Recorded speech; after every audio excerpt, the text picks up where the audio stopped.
ಜೀ ಪವರ್‌ನಲ್ಲಿ ಈಗ ಹೊಸದಾಗಿ ಬರ್ತಾ ಇರುವಂತಹ ಹೊಸ ಸೀರಿಯಲ್ ರಾಜ್‌ಕುಮಾರ ನಮ್ಮ ಜೊತೆಲಿದ್ದಾರೆ. ಬನ್ನಿ ಅವ್ರನ್ನ ಮಾತನಾಡಿಸ್ತಾ ಹೋಗೋಣ. ಶೌರ್ಯ ಅವರೇ ಹೇಗಿದ್ದೀರಾ? ನಾನು ಸೂಪರ್ಬ್ ಆಗಿದ್ದೇನೆ. ನೀವು ಹೇಗಿದ್ದೀರಾ? ಈಗ ರಾಜ್‌ಕುಮಾರನಾಗಿ ಬರ್ತಾ ಇದ್ದೀರಾ. ಸೊ ಹೇಳಿ ಹೇಗಿದೆ?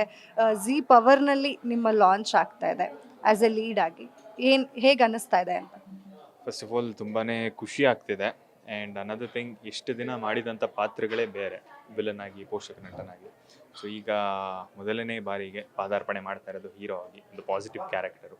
ತುಂಬಾ ಎಕ್ಸೈಟ್ಮೆಂಟ್ ಇದೆ. ಜನ ಈ ಪಾತ್ರನ ಒಪ್ಕೊಳ್ತಾರೆ ಅನ್ನೋದೊಂದು 200% ನಂಬಿಕೆ ಇದೆ. ಆ್ಯಂಡ್ ನಮ್ಮ ಟೀಮೂ ಹಾಗೇ ಇದೆ. ಆ್ಯಂಡ್ ನನ್ನ ಹೀರೋಯಿನೂ ಅಷ್ಟೇ ಒಳ್ಳೆ ಎಂಟರ್ಟೈನ್ಮೆಂಟು ಮಾಡ್ತಾರೆ, ನಾನು ಮಾಡ್ತಾ ಇರ್ತೀನಿ.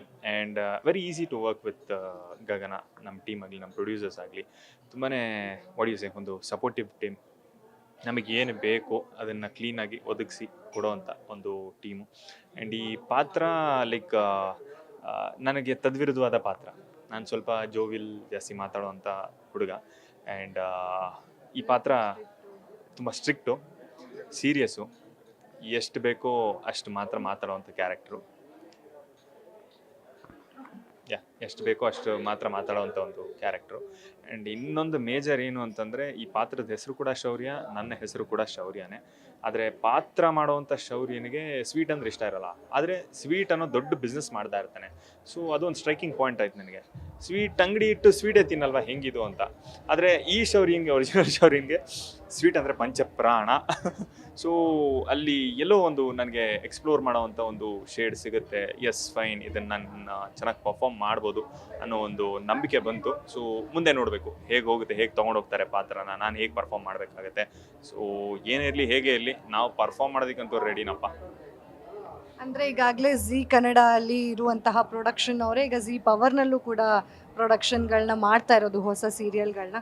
ಸೊ ಹೇಗಿದೆ ಅಂದರೆ ಗೊತ್ತಿರುವಂತಹ ಪ್ರೊಡಕ್ಷನ್ ಜೊತೆನೆ ಕೆಲಸ ಮಾಡುವಂಥದ್ದು ಹೇಗಿದೆ? ಈ ಪ್ರೊಡಕ್ಷನ್ ನನಗೆ ಫಸ್ಟ್ ಟೈಮ್. ಸೊ ನಾನು ಎಷ್ಟು ದಿನ ಎಷ್ಟೇ ಪ್ರೊಡಕ್ಷನ್ ಹೌಸಲ್ಲಿ ಕೆಲಸ ಮಾಡಿದ್ರು, ಪ್ರೊಡಕ್ಷನ್ಗಳ ನಮ್ಮ ಸೀರಿಯಲ್ಗಳನ್ನ ಪ್ರೊಡ್ಯೂಸ್ ಮಾಡಿದ್ರು. ಸೊ ಐ ಫೀಲ್ ನನಗೆ ಇವರು ಒಂಥರ ತುಂಬಾ ಇದನ್ನು ಪಬ್ಲಿಸಿಟಿಗೆ ಕರೆಕ್ಟಾಗಿ ಇಟ್ಕೋಬೇಕಂತ ಇಟ್ಕೊಳ್ಳಿ. ಓಕೆ, ಹಾಂ,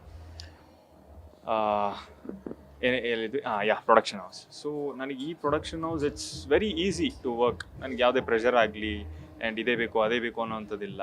ತುಂಬಾ ನಮಗೆ ಮುಂಚೆನೇ ಇನ್ಫಾರ್ಮ್ ಮಾಡ್ತಾರೆ ಪ್ರತಿಯೊಂದು, ಯಾವ ಡೇಟಿಗೆ ಬರಬೇಕು. ಆ್ಯಂಡ್ ಸ್ಕ್ರಿಪ್ಟ್ಸ್ ಆಗಲಿ ತುಂಬಾ ಈಸಿ ಮಾಡಿಕೊಡ್ತಾರೆ.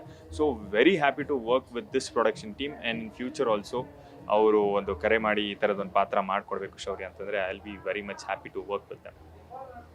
ಸರ್, ಇನ್ನು ಅಂದರೆ ಜೀ ಪವರ್ನಲ್ಲಿ ಈಗ ಹೊಸದಾಗಿ ಬರ್ತಿರುವಂತಹ ಚಾನೆಲ್, ಹಾಗಾಗಿ ಸಾಕಷ್ಟು ಜನಕ್ಕೆ ಕನ್ಫ್ಯೂಷನ್ಸ್ ಇರುತ್ತೆ. ನೋಡಬೇಕಾ, ನೋಡಬಾರ್ದಾ, ಹೊಸ ಫೇಸ್ಗಳನ್ನ ಅಕ್ಸೆಪ್ಟ್ ಮಾಡ್ತಾರಾ, ಈ ರೀತಿಯಾದಂಥ ಒಂದಷ್ಟು ಕನ್ಫ್ಯೂಷನ್ಸ್ ನಿಮಗೂ ಇರುತ್ತೆ, ಆಡಿಯನ್ಸ್ಗೂ ಇರುತ್ತೆ. ಸೊ ಏನು ಹೇಳ್ತೀರಾ ಈ ಕನ್ಫ್ಯೂಷನ್ಗೆ?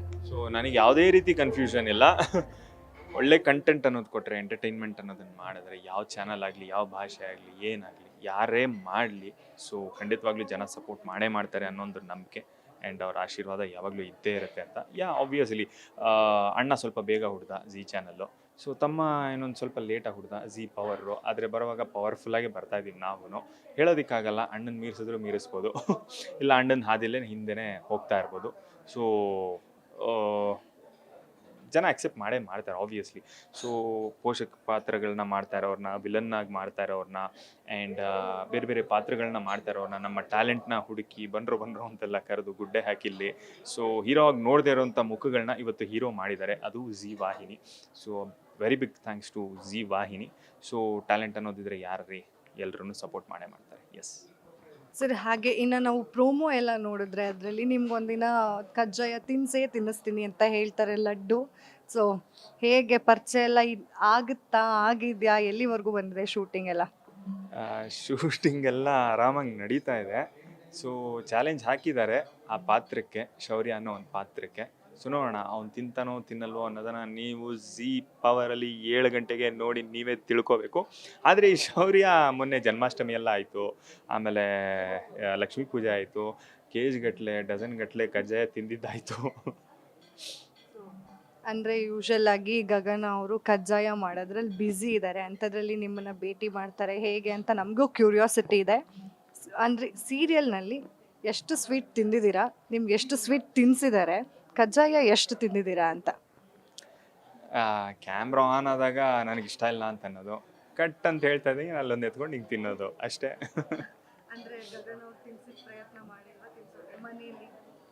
ಮನೆಯಲ್ಲಿ ಅವ್ರೆಲ್ಲರೂ ತಿನ್ಸಕ್ಕೆ ಪ್ರಯತ್ನ ಮಾಡ್ತಾರೆ, ಅವರೇ ತಿಂತಾ ಇರ್ತಾರೆ, ಅವ್ರಿಗೆ ಮಾತಾಡೋಕ್ಕೆ ಟೈಮ್ ಇರಲ್ಲ. ಸೊ ಅವ್ರ ಪಾಡಿಗೆ ಅವ್ರು ತಿಂತಾ ಇರ್ತಾರೆ, ನಾವು ನಮ್ಮ ಪಾಡಿಗೆ ನಾವು ತಿಂತಾ ಇರ್ತೀವಿ ಅಷ್ಟೇ. ಆ್ಯಂಡ್ ಆದರೆ ಈ ಪಾತ್ರಕ್ಕೆ ಆಬ್ವಿಯಸ್ಲಿ ಇಷ್ಟ ಇಲ್ಲ. ಸೊ ಅದರದೇ ಒಂದು ಬಿಲ್ಡಪ್ ತೊಗೊಂಡು ಒಂದು ಎಪಿಸೋಡ್ ಮಾಡ್ತಾರೆ ಸ್ವೀಟ್ ತಿನ್ನೋದನ್ನೇ, ಯಾಕಂದರೆ ಅದೇ ಒಂದು ಸ್ಟ್ರಾಂಗ್ ಪಾಯಿಂಟಾಗಿ ಹೇಳಿರೋದ್ರಿಂದ ನನಗೆ ಸ್ವೀಟ್ ಅಂದ್ರೆ ಇಷ್ಟ ಇಲ್ಲ. ಆ್ಯಂಡ್ ಅವಳು ಚಾಲೆಂಜ್ ಬೇರೆ ಮಾಡ್ತಾಳೆ, ಸೊ ನಿನಗೆ ಸ್ವೀಟ್ ತಿನ್ನಿಸ್ತೀನಿ ಅಂತ. So that will be a major episode ಅಂತ ಅಂದ್ಕೊಳ್ತೀನಿ. ಅಲ್ಲಿಂದ ಮೇ ಬಿ ಈ ಶೌರ್ಯ ಅನ್ನೋ ಪಾತ್ರಕ್ಕೂ ಈ ಲಡ್ಡು ಅನ್ನೋ ಪಾತ್ರಕ್ಕೂ ಪ್ರೀತಿ ಸ್ಟಾರ್ಟ್ ಆಗ್ಬೋದು. ಲಡ್ಡು ಫುಟೆಗ ಅನ್ನೋ ಥರ ಏನಾದ್ರು ಆಗ್ಬೋದು. ಸೊ ಇನ್ನು ನಿಮ್ಮ ಬ್ಯಾಕ್ಗ್ರೌಂಡ್ ಬಗ್ಗೆ, ಅಂದರೆ ನೀವು ಹುಟ್ಟಿದ್ದು ಬೆಳೆದಿದ್ದು ಏನು ಓದಿದಿರಾ ಇದ್ರ ಬಗ್ಗೆ ಹೇಳೋದಾದ್ರೆ? ನಾನು ಕನ್ನಡದವನಪ್ಪ. ನಾನು ಪಕ್ಕಾ ಬೆಂಗಳೂರು ಹುಡುಗ. ಬೈ ಬೆಂಗಳೂರಲ್ಲಿ ಹುಟ್ಟಿ ಬೆಳೆದು ಬೆಂಗಳೂರನ್ನೇ ಅಣ್ತಮ್ಮ ಮಚ್ಚ ಗಿಚ್ಚ ಅಂತೆಲ್ಲ ಮಾತಾಡಿಕೊಂಡು ಜಯನಗರ, ಬಸವನಗುಡಿ, ವಿಜಯನಗರ ಎಲ್ಲ ನಮಗೆ ಫೆಮಿಲಿಯರ್ ಆಗಿರೋವಂಥ ಏರಿಯಾನೇ. ಆ್ಯಂಡ್ ನಾನಿರೋ ಏರಿಯಾ ನಾನು ಅದನ್ನು ಹೇಳಲ್ಲ. ಆ್ಯಂಡ್ ನಾನು ಓದಿದ್ದು ದಿ ಆಕ್ಸ್ಫರ್ಡ್ ಇಂಗ್ಲೀಷ್ ಹೈಸ್ಕೂಲ್ ಅಂತ. ಆ್ಯಂಡ್ PUC ಮಾಡಿದ್ದು Shri Bhagwan Mahavir Jain college PU. And engineering ಮಾಡಿದ್ದು ಮೆಕ್ಯಾನಿಕಲ್ ರಾಯಲ್ ಮೆಕ್ಕೋ ಅದನ್ನು MBIT college, sir M Visvesvaraya institute of technology ಯಲಹಂಕದಲ್ಲಿ ಮಾಡಿದ್ದು. ಸೊ ಇಷ್ಟು ನನ್ನ ಒಂದು ಬ್ಯಾಕ್ಗ್ರೌಂಡ್ ಆಗಿದೆ. ಸಿಂಪಲ್ ಮಿಡಲ್ ಕ್ಲಾಸ್ ಹುಡುಗ. ಈಗ ಹೀರೋ ಆಗಿ ಕಾಣಿಸ್ಕೊಳ್ತಿದ್ದೀನಿ ಅಂತ ಹೇಳಿದಾಗ ನಿಮ್ಮ ಪೇರೆಂಟ್ಸ್ ಎಷ್ಟು ಖುಷಿ ಪಟ್ರು, ಅಂದರೆ ಅವ್ರ ರಿಯಾಕ್ಷನ್ ಏನಾಗಿತ್ತು, ಫ್ಯಾಮಿಲಿ ಫ್ರೆಂಡ್ಸ್ದು? ನಮ್ಮ ತಂದೆ ಯಾವಾಗಲೂ ಹೇಳೋರು, ನಮ್ಮ ತಂದೆಗಿನ ನಮ್ಮ ತಾಯಿ ಜಾಸ್ತಿ. ನಿನಗೆ ಯಾವಾಗಲೂ ವಿಲನ್ ಪಾತ್ರನೇ ಕೊಡ್ತಾರಲ್ಲ, ನೀನು ಅದನ್ನು ಖುಷಿಯಾಗಿ ಒಪ್ಕೊಂಡು ಬೇರೆ ಬರ್ತೀಯಲ್ಲೋ ಅಂತಂದು. ಅಲ್ಲಿ ಏನಾಗುತ್ತೆ ಅಂತಂದರೆ, ಲೈಕ್ ನನಗೂ ಇಷ್ಟನೇ ಬೇರೆ ಬೇರೆ ಪಾತ್ರಗಳು ಮಾಡಬೇಕು, ಸೊ ಮಿಂಚಬೇಕು ಅನ್ನೋವಂಥದ್ದು. ನನಗೆ ಪಾಸಿಟಿವ್ ಆಗಲಿ ನೆಗೆಟಿವ್ ಆಗಲಿ ನನಗೇನು ಡಿಫ್ರೆನ್ಸ್ ಇಲ್ಲ, ಬ್ಯಾರಿಯರ್ಸ್ ಇಲ್ಲ. ಪರ್ಫಾರ್ಮೆನ್ಸ್ ಮಾಡೋದಕ್ಕೆ ನನಗೊಂದು ಆರ್ಟಿಸ್ಟಾಗಿ ಒಂದು ಆಹಾರ ಎಲ್ಲಿದೆಯೋ ಅದನ್ನು ಹುಡ್ಕೊಂಡು ಹೋಗ್ತೀನಿ ನಾನು. ಸೊ ನನ್ನ ರಿಗ್ರೆಟ್ಸ್ ಅನ್ನೋವಂಥದ್ದು ಏನಿಲ್ಲ. ಸೊ ಅಷ್ಟು ನೆಗೆಟಿವ್ ಪಾತ್ರಗಳು ಮಾಡಿರೋದ್ರಿಂದನೇ ಇವತ್ತೊಂದು ತೊಗೊಂಡು ಬಂದು ಒಂದು ಪಾಸಿಟಿವ್ ಪಾತ್ರ ಮಾಡಪ್ಪ ಅಂತ ನಿಲ್ಲಿಸಿದ್ದಾರೆ. ಸೊ ಅಮ್ಮ ನಾನು ಪಾಸಿಟಿವ್ ಪಾತ್ರ ಮಾಡ್ತಾಯಿದ್ದೀನಿ, ಅದು ಹೀರೋ ಆಗಿ. ಸೊ ಹೋಪ್ಸೋ ನಿಮಗೆ ಖುಷಿಯಾಗಿದೆ ಅಂತ ಅಂದ್ಕೊಳ್ತಾ ಇದ್ದೀನಿ. ಎಸ್, ಆಬ್ವಿಯಸ್ಲಿ ಇವೆಲ್ಲ ಡೌಗಳು ಬೇಡ, ನೀನು ಖುಷಿಯಾಗಿರುತ್ತೆ ಗೊತ್ತು. ಅಪ್ಪಂಗೂ ಖುಷಿಯಾಗಿದೆ. ಆ್ಯಂಡ್ ಮನೇಲಿ ಎಲ್ಲರೂ ತುಂಬಾ ಖುಷಿ ಪಟ್ಟಿದ್ದಾರೆ. ತುಂಬಾ ಎಕ್ಸೈಟೆಡ್ ಆಗಿದ್ದೀನಿ. ಇದೇ ರೀತಿ ಸಿನಿಮಾಗಳಲ್ಲೂ ವಿಲನ್ ಆಗಲಿ ಹೀರೋ ಆಗಲಿ ಪಾತ್ರಗಳು ಸಿಗುತ್ತೆ, ಮಾಡೋಣ ಅನ್ನೋ ಒಂದು ಪ್ರಯತ್ನದಲ್ಲಿ ಯಾವಾಗಲೂ ಇರ್ತೀನಿ. ಸೊ ಎಲ್ಲ ನಿಮ್ಮ ಆಶೀರ್ವಾದ ಅಷ್ಟೇ. ಸೊ ನನ್ನ ಕೊನೆ ಪ್ರಶ್ನೆ, ಈಗ ಕಾಂಪಿಟೇಷನ್ ಅನ್ನೋದು ತುಂಬ ಜಾಸ್ತಿ ಆಗಿದೆ, ಅಂದರೆ ಹೊಸ ಸೀರಿಯಲ್ಗಳ ಸಂಖ್ಯೆ ಜಾಸ್ತಿ ಆಗಿದೆ. ಇವಾಗ ಹೊಸ ಸೀರಿಯಲ್ಗಳು ತುಂಬ ಲಾಂಚ್ ಕೂಡ ಆಗ್ತಾ ಇದೆ.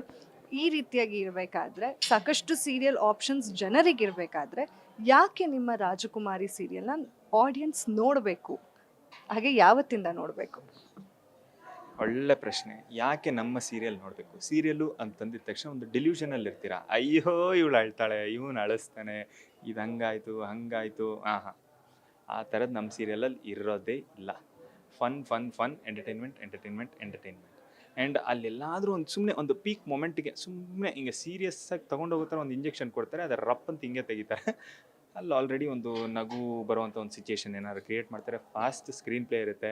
ದೋಮ್ತನ ಅದೆಲ್ಲ ಏನೂ ಇರಲ್ಲ, ಎಳೆಯಲ್ಲ, ಡ್ರ್ಯಾಗ್ ಆಗಲ್ಲ. ಸೊ ಫಾಸ್ಟಾಗಿ ಹೋಗ್ತಾ ಇರುತ್ತೆ, ನಿಮಗೆ ಕಂಪ್ಲೀಟ್ ಎಂಟರ್ಟೈನ್ಮೆಂಟ್ ಇರುತ್ತೆ. ಜನ TV ಆನ್ ಮಾಡಿ ನೋಡೋದೇನಕ್ಕೆ, ಒಂದೊಳ್ಳೆ ಫೀಲ್ ನಗಬೇಕು, ನಾನು ಏನೋ ಒಂದು ಎಂಟರ್ಟೈನ್ಮೆಂಟ್ ನೋಡಬೇಕು ಅಂತ. ಸೊ ಕಣ್ಣೀರು ತರಿಸುವಂಥದ್ದು ಆ ಥರದ್ದೆಲ್ಲ ಎಂಥದ್ದು ಇರಲ್ಲ. ಇಟ್ ಇಸ್ ಆಲ್ ಒಂದು ಸೀರಿಯಸ್ ಪಾತ್ರ ನಾನು ಮಾಡ್ತಾ ಇರೋದ್ರಿಂದ, ಒಂದು ತೀರಾ ಹುಡುಗಾಟಿಗೆ ಇರೋವಂಥ ಒಂದು ಹುಡುಗಿ. ಸೊ ಏನು ಮಾಡಬೇಕು ಏನು ಮಾಡಬಾರ್ದು, ಅವ್ನಿಗೆ ಏನು ಕೋಪ ಬರುತ್ತೆ ಏನು ಕೋಪ ಬರಲ್ಲ. ಸೊ ಒಂದು ಹೊಡಿಯೂಸೆ ಒಂದು ಡೀಸೆನ್ಸಿ ಅದು ಇದು ಅಂತ ಏನೋ ಒಂದು ಮಾಡ್ಕೊಂಡಿರ್ತೀವಲ್ಲ ನಾವು ಸಿವಿಲೈಸ್ಡ್ ಪೀಪಲು. ಸೊ ಹಳ್ಳಿಯಿಂದ ಬಂದಿರೋವಂಥದ್ದು, ವೆರಿ ಇನ್ನೋಸೆಂಟ್. ಇಲ್ಲಿ ಬಂದಿರೋದನ್ನ ಇಲ್ಲಿ ಓಪನ್ ಆಗಿ ಹೇಳ್ತಾಳೆ. ಸೊ ಅದು ಕೆಲವೊಂದು ಸತಿ ಶೌರ್ಯ ಅನ್ನೋ ಪಾತ್ರಕ್ಕೆ ಸೊ ಇರಿಟೇಟ್ ಆಗ್ಬೋದು. ಸೊ ಆ ಇರಿಟೇಷನಿಂದ ಅವ್ನು ನಿಲ್ಲಿಸು ಅಂತ ಹೇಳಿದ್ರು ಈಕೆ ನಿಲ್ಲಿಸಲ್ಲ, ಮಾತಾಡ್ತಾನೆ ಇರ್ತಾಳೆ. ಸೊ ಆ ಒಂದು ಸಿಚುಯೇಷನ್ಸ್ ಎಲ್ಲ ನಿಮಗೆ ನಗು ತರಿಸುತ್ತೆ ಆ್ಯಂಡ್ ಎಂಟರ್ಟೈನಿಂಗ್ ಆಗಿರುತ್ತೆ. ಸೊ ನಾನು ಇರಿಟೇಟ್ ಆಗೋದೇ ನಿಮ್ಗೊಂದು ಮೇಜರ್ ಎಂಟರ್ಟೈನ್ಮೆಂಟ್ ಥರ ಇರುತ್ತೆ. And yes, it is a fun packed entertainment filled ಆಗಿರುತ್ತೆ ನಮ್ಮ ಒಂದು ಸೀರಿಯಲ್. ಇದನ್ನು 7 ಗಂಟೆಗೆ ಜಿ ಪವರಲ್ಲಿ ನೋಡ್ಬೋದು. 25ನೇ ತಾರೀಕು maybe, I have no idea, ಇರ್ಬೋದೇನೋ ಅವಾಗಲಿಂದ ಶುರು ಆಗುತ್ತೋ. ಸೊ ನಿಮ್ಗೆ ಆಬ್ವಿಯಸ್ಲಿ ಇಂಟಿಮೇಷನ್ ಬಂದೇ ಬರುತ್ತೆ. ಸೊ ಬಂದಿದ ತಕ್ಷಣ 7 ಗಂಟೆಗೆ ಹಾಜರಾಗ್ಬಿಡಿ. ಶೌರ್ಯ ಅವರೇ, ನಿಮ್ಮ ಹೊಸ ಪ್ರಾಜೆಕ್ಟ್ಗೆ ನಮ್ಮ ಗ್ಯಾರಂಟಿ ನ್ಯೂಸಿಂದ ಆಲ್ ದ ಬೆಸ್ಟ್. ಹಾಗೆ ನೀವು ಹೀರೋ ಆಗಿ ಇನ್ನೂ ಸಾಕಷ್ಟು ಪ್ರಾಜೆಕ್ಟ್ಸ್ಗಳಲ್ಲಿ ಮಿಂಚಬೇಕು ಅನ್ನೋದು ನಮ್ಮ ಆಸೆ ಕೂಡ. Thank you so much. ಕೊನೆಯದಾಗಿ ಏನಾದರೂ ಹೇಳೋದಿದೆಯಾ? ಅಲ್ಲ, ನಿಮ್ಮ ಬಾಯಿ ಹರಕೆಯಿಂದ ಹಾಗೆ ಆಗಲಿ, ಹೀರೋನೋ ವಿಲನ್ನೋ ಆ್ಯಕ್ಟಿಂಗ್ ಮಾಡ್ತಾನೆ ಪ್ರಾಣ ಬಿಟ್ಬಿಡ್ಬೇಕು ಅನ್ನೋದು ನನ್ನ ಆಸೆ. ಸೊ ನಿಮ್ಮ ಬಾಯಿ ಹರಕೆಯಿಂದ ನಿಮಗೆ ಸಕ್ಕರೆ ಬೀಳಲಿ, ಅದೇ ಥರ ನಾನು ಬೆಳೀಲಿ, ಚೆನ್ನಾಗಿ ಒಳ್ಳೊಳ್ಳೆ ಪಾತ್ರಗಳು ಸಿನಿಮಾದಲ್ಲಿ, ಈ ಭಾಷೆ ಅಲ್ಲ ಬೇರೆ ಭಾಷೆ, ಒಂದು ಪಂಚಭಾಷಾ ಥರ ಅಷ್ಟು ಒಂದು ಲ್ಯಾಂಗ್ವೇಜಸ್ನ ತಿರುಗಾಡಿಕೊಂಡು ಪಾತ್ರಗಳನ್ನ ಮಾಡಿಕೊಂಡು ಕ್ಯಾಮ್ರಾ ಮುಂದೆನೇ ಇರಬೇಕು, ಯಾವಾಗಲೂ ಮೇಕಪ್ ಇರಬೇಕು ಮುಖದಲ್ಲಿ, ಅಂದರೆ ಶೋಕಿ ಮಾಡೋಕ್ಕಲ್ಲ, ಪಾತ್ರಗಳನ್ನ ನಿಭಾಯಿಸೋದಕ್ಕೆ. ಸೊ ಈ ರೀತಿಯೇ ಇದ್ದು ಆ್ಯಂಡ್ ಜೀವನ ಸಾಗಿಸಬೇಕು ಅನ್ನೋದು ನನ್ನ ಒಂದು ಆಸೆ. ಆ್ಯಂಡ್ ಅದಕ್ಕೆ ನೀವೆಲ್ಲರೂ ಸಹಕರಿಸ್ತೀರಾ, ಸಪೋರ್ಟ್ ಮಾಡ್ತೀರಾ ಅನ್ನೋ ಒಂದು ನಂಬಿಕೆ ನನಗಿದೆ. And thank you, nice speaking to you. ನೋಡಿದ್ರಲ್ಲ, ಇದಾಗಿತ್ತು ರಾಜ್ಕುಮಾರಿ ಹೀರೋ ಆದಂತಹ ಶೌರ್ಯ ಅವರ ಮಾತು. ನೋಡ್ತಾ ಇರಿ guarantee news. Camera person Rupesh ಜೊತೆ ಚಂದನ. ಗ್ಯಾರಂಟಿ ನ್ಯೂಸ್, ಸುದ್ದಿ ಖಚಿತ, ನ್ಯಾಯ ನಿಶ್ಚಿತ.